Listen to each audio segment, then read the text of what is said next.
Assalamualaikum warahmatullahi wabarakatuh. Perkenalkan, nama saya Farid Hidayat.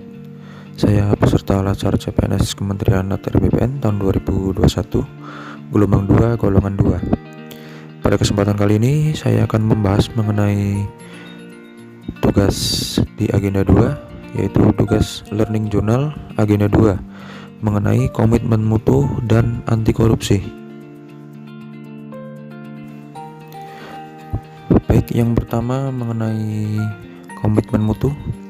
ASN sebagai profesi berlandaskan pada prinsip sebagai berikut. Yang pertama, mempunyai nilai dasar. Yang kedua, mempunyai kode etik dan kode perilaku. Kemudian mempunyai komitmen, integritas moral, dan tanggung jawab pada pelayanan publik. Kemudian kompetensi yang diperlukan sesuai dengan bidang tugas, kualifikasi akademik, jaminan perlindungan hukum dalam melaksanakan tugas, dan profesionalitas jabatan. Kemudian pengertian komitmen sendiri adalah jika ada suatu individu atau kelompok, kemudian individu atau kelompok tersebut membuat janji, kemudian timbullah suatu perbuatan. Apabila janji tersebut bisa ditepati ataupun tidak, itulah yang disebut sebagai komitmen. Kemudian pengertian mutu itu sendiri adalah suatu standar atau kelayakan yang mempunyai ciri atau sifat. Jadi menurut saya pengertian komitmen mutu ialah apabila suatu kelompok atau individu membuat janji lalu timbullah sebuah perbuatan yang mempunyai standar kelayakan atau ciri. Dengan kata lain, komitmen mutu adalah janji atau perbuatan suatu individu atau kelompok sesuai kelayakan atau standar yang mereka miliki. Lalu bagaimana cara menjaga komitmen mutu itu sendiri? Komitmen mutu dapat dijaga dengan yang pertama, goals atau tujuan. Jadi mempunyai tujuan tertentu. Yang kedua, roles atau peran.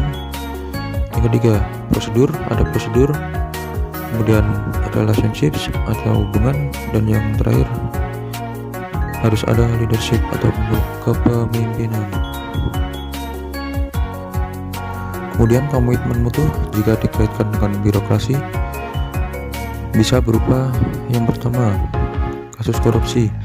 Yang kedua, rutinitas pelayanan yang kurang baik. Yang ketiga, ketidakpuasan mutu pelayanan aparatur. Dan yang terakhir, sarana dan prasarana yang di bawah standar dan terbengkalai.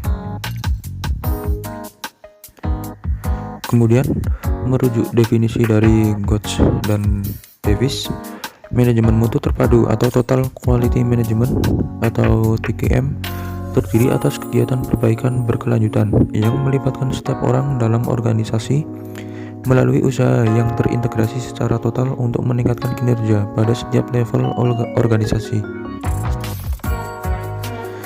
Kemudian tentang materi yang kedua, yaitu anti korupsi. Secara umum, akibat korupsi adalah merugikan negara dan merusak sendi-sendi kebersamaan serta memperlambat tercapainya tujuan nasional. Seperti yang pertama, tata ekonomi. Contohnya pemborosan sumber-sumber yang larinya modal ke luar negeri, gangguan terhadap perusahaan, dan gangguan penanaman modal. Kemudian tata sosial budaya seperti revolusi sosial dan ketimpangan sosial.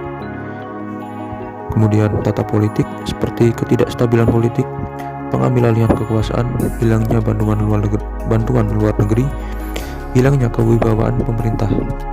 Kemudian tata administrasi seperti tidak efisien, kurangnya kemampuan administrasi, hilangnya keahlian, hilangnya sumber-sumber negara.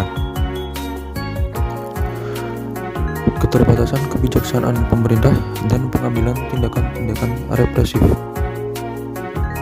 Kemudian bagaimana korupsi bisa terjadi?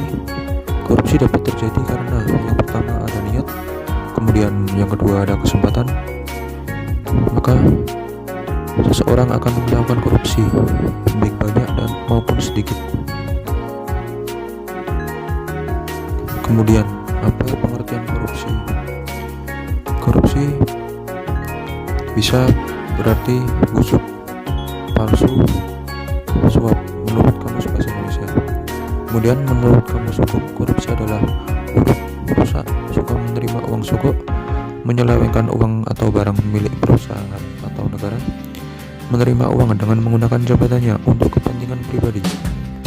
Kemudian menurut The Lexicon Webster Dictionary, korupsi berarti kejahatan, ketidakjujuran, tidak bermoral, dan penyimpangan dari kesucian. Lalu apa saja ciri-ciri korupsi itu? Ciri-ciri korupsi yang pertama, dilakukan oleh lebih dari satu orang. Yang kedua, merahasiakan motif atau ada keuntungan yang diraih. Yang ketiga, berhubungan dengan kekuasaan atau kewenangan tertentu.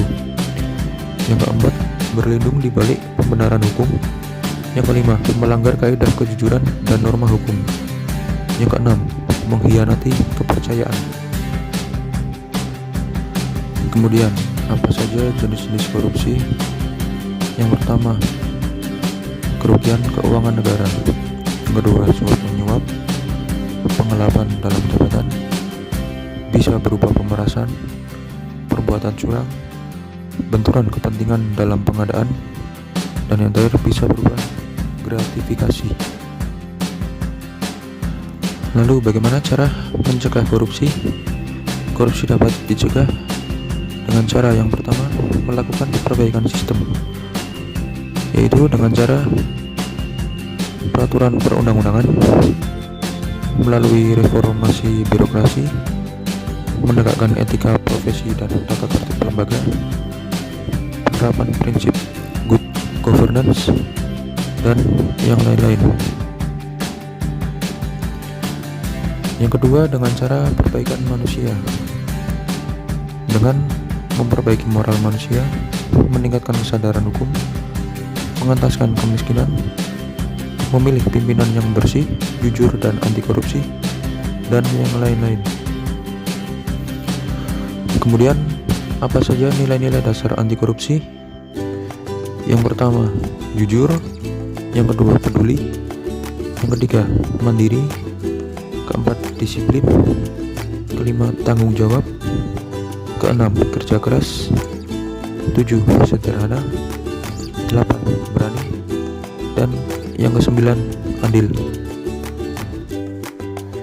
Baik, itu tadi sedikit penjelasan saya mengenai kualitas komitmen mutu dan anti korupsi.